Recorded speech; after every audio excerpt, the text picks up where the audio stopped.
વડોદરા મહાનગરપાલિકા સંચાલિત નગર પ્રાથમિક શિક્ષણ સમિતિના ફરજ બજાવતા ચોથા વર્ગના કર્મચારીઓ વર્ષોથી તેમને કાયમી કરવાની માંગ સાથે લડત ચલાવી રહ્યા છે. વારંવાર આંદોલન કર્યા છતાંય માત્ર આશ્વાસન આપી કર્મચારીઓને મનાવી લેવામાં આવે છે. ત્યારે આ વખતે ચોથા વર્ગના કર્મચારીઓ લડી લેવાના મૂડમાં જોવા મળી રહ્યા છે. આજે નગર પ્રાથમિક શિક્ષણ સમિતિની મુખ્ય કચેરી ખાતે કર્મચારીઓ એકત્રિત થયા હતા અને બેનર પોસ્ટર સાથે સૂત્રોચ્ચાર કરી પ્રદર્શન કર્યું હતું. બંધારણના ઘડવૈયા ડોક્ટર બાબા સાહેબ આંબેડકરની છબી સાથે પ્રદર્શન કરતા તમામ લોકો નગર પ્રાથમિક શિક્ષણ સમિતિની મુખ્ય કચેરીના પટાંગણમાં પહોંચ્યા હતા અને ત્યારબાદ શાસનાધિકારી અને સમિતિના ચેરમેન અને વાઇસ ચેરમેનની ચેમ્બરની બહાર ધરણા પ્રદર્શનની શરૂઆત કરી છે. તો આજથી કર્મચારીઓ હડતાલ પર ઉતરતા નગર પ્રાથમિક શિક્ષણ સમિતિની કામગીરીને પણ અસર વર્તાશે. શિક્ષણ સમિતિના ચોથા વર્ગના કર્મચારીઓની હડતાલ અંગે શાસનાધિકારી શ્વેતા પારધીએ જણાવ્યું હતું કે અમે કર્મચારીઓને સમજાવવાના પ્રયાસ કરી રહ્યા છીએ. પ્રશ્નના ઉકેલ માટે બેઠકોનો દોર શરૂ કર્યો છે. ચોથા વર્ગના કર્મચારીઓના હડતાલ અંગે નગર પ્રાથમિક શિક્ષણ સમિતિના અધ્યક્ષ નિશિત દેસાઈએ કહ્યું હતું કે અમે સમસ્યાના નિરાકરણ માટે પ્રતિક્રિયા હાથ ધરી હતી.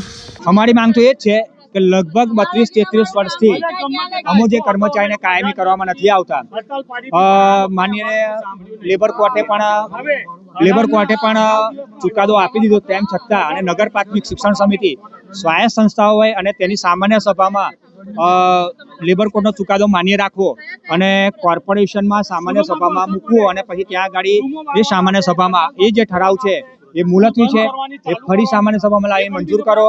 અને અમે જ્યારથી હડતાલનું અલ્ટિમેટ આપ્યું છે ત્યારથી એ લોકો એક કમિટી બનાવી છે અને એ કમિટીની બેઠક લગભગ 13 તારીખે મળી હતી અને એ લોકોએ કંઈ અંદર એવું ડિસિઝન લીધું કે ભાઈ આ લોકોના વકીલ બોલાવીએ, આપણા વકીલ બોલાવીએ અને કોઈક એક સમાધાનની પ્રક્રિયા મૂકીએ.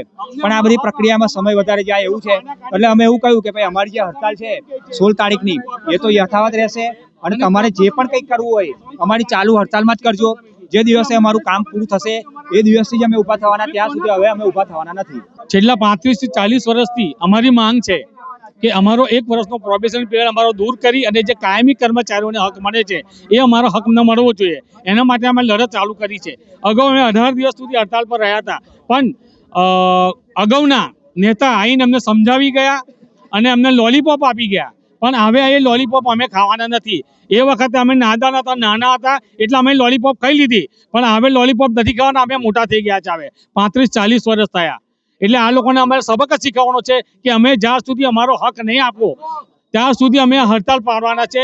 અને અગાઉ કદાચ જો હક આ લોકો જો નહીં જ માને તો અમે ભૂખ હડતાલ પર જઈશું અને છેવટે અમે આત્મવિલોપન કરીશું. બધા જ એક સામટા આત્મવિલોપન કરીશું કે હવે કંટાળી ગયા છે આટલી બધી મોંઘવારીમાં. તમે જુઓ, કર્મચારીને પગાર બંધ થઈ જાય તો એ લોકોની હાલત શું થાય છે.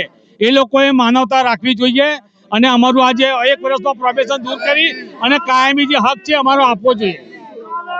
રાજેશ સોલંકી, શિક્ષણ સમિતિ સંઘ, ચોથા કર્મચારી મહામંત્રી. સમિતિ હવે અત્યારે માનનીય ડેપ્યુટી કમિશનર સાથે વાત થયેલી એ પ્રમાણે ચર્ચાઓ ચાલે જ છે અને કમિશનરશ્રીની ઓફિસમાંથી પણ કહેવામાં આવ્યું છે કે આમાં કાયદાકીય માર્ગદર્શન લઈ અને એ પ્રમાણે આપણે આગળ વધીશું.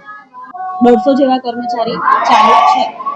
જી, ચોથા વર્ગના કર્મચારી છે એટલે ખાસી બધી અસર પડશે. અત્યારે તો અમે એમને સમજાવટની કોશિશ કરીએ છીએ, વિચારીએ છીએ. અત્યારે હું કશું કહી ના શકું આજની તારીખમાં. અત્યારે અમને સમજાવવાની કોશિશ કરીએ છીએ, જોઈએ શું પરિણામ આવે છે અમારી સમજાવટ.